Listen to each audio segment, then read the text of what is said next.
मोतिहारी यानी कि पूर्वी चंपारण लोकसभा सीट से कौन व्यक्ति जीत करके इस बार फिर से दिल्ली जाएगा, ये मोतिहारी के जनता को तय करना थोड़ा मुश्किल हो रहा है।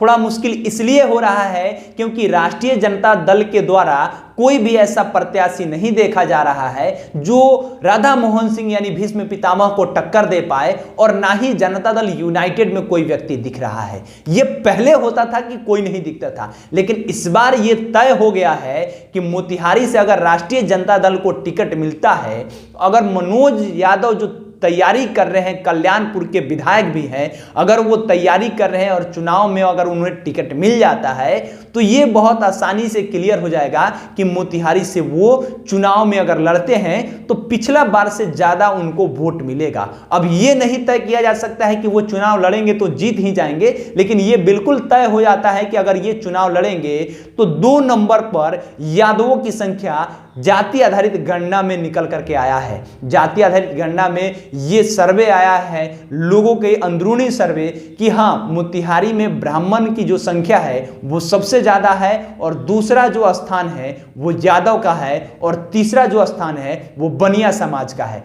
तो सबसे बड़ा सवाल है कि अगर मोतिहारी से टिकट इन्हें मिलता है तो क्या ये चुनाव जीत पाएंगे या नहीं, ये बात की बात है। लेकिन एक और आदमी की चर्चा खूब हो रहा है। वो आदमी कौन है? वो आदमी जो पिछले बार प्रत्याशी रहे हैं, उनके पिता को लेकर के सवाल उठ रहा है कि जो आकाश सिंह है, उनके पिता अखिलेश प्रसाद सिंह जो कांग्रेस के बिहार के प्रदेश अध्यक्ष है, वो अगर चुनाव लड़ते हैं तो कोई भी किंतु परंतु नहीं होगा और राधा मोहन सिंह बुरी तरह से चुनाव हार जाएंगे।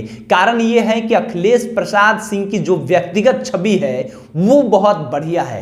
वो खुद एक भूमिहार जाति से आते हैं और उसके बाद में उनकी ब्राह्मण से खूब अच्छा तालमेल बैठता है, और साथ ही साथ अगर ये महागठबंधन के प्रत्याशी बन करके आते हैं तो यादव समाज का वोट, मुसलमान समाज का वोट और उसके साथ साथ ब्राह्मण भूमिहार समाज का वोट अगर मिल जाता है तो राजपूत समाज के वोट और वैश्य समाज के वोट को साध करके भारतीय जनता पार्टी वहां से चुनाव नहीं जीत सकती है। और इसी को लेकर के मोतिहारी में बहुत ज्यादा बवाल हो रहा है कि मोतिहारी से अगर अखिलेश प्रसाद सिंह चुनाव लड़ते हैं तो आसानी से वो चुनाव जीत सकते हैं। पिछला बार आकाश सिंह जो अखिलेश प्रसाद सिंह के बेटे हैं वो चुनाव लड़े थे और चुनाव में बुरी तरह हार गए थे। कहा जा रहा था कि उनको युवाओं में खूब पकड़ थी, रात में 12 बजे तक जाकर के लोगों से खूब मिल रहे थे। लोकसभा में पूरा विधानसभा, जितना विधानसभा मोतिहारी जिला में आता है, पूर्वी चंपारण में आता है, वो सारा विधानसभा घूम लिए थे और घूम करके लोगों से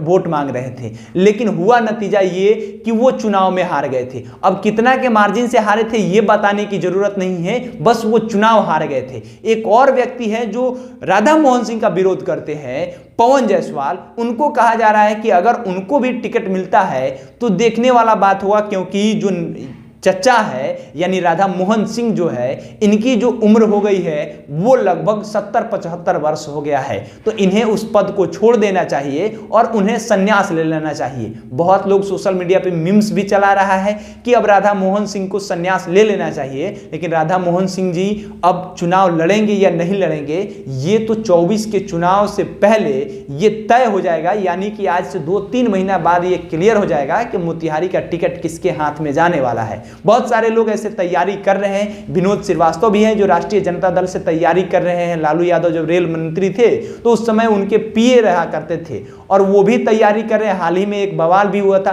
तो हमने आपको नाम गिना दिया कि राधा मोहन सिंह भारतीय जनता पार्टी से लड़ेंगे, अगर वो नहीं लड़ते हैं तो पवन जायसवाल का नाम आ रहा है, अगर वो भी नहीं लड़ेंगे तो नाम ये भी आ रहा है कि मोतिहारी लोकसभा सीट से मोतिहारी के जो भारतीय जनता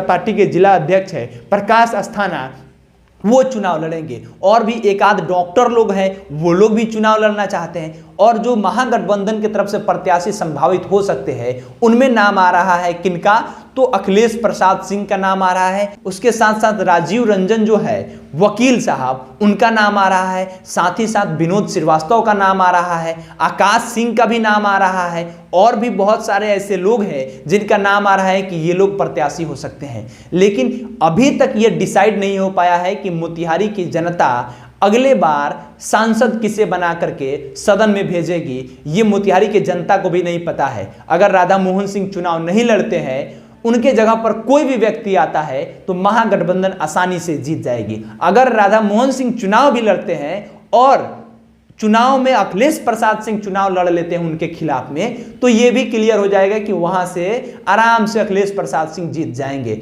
ये लोगों का कहना है। हमारा नाम केशव है, आप पब्लिक स्टेशन देख रहे थे। बहुत बहुत धन्यवाद।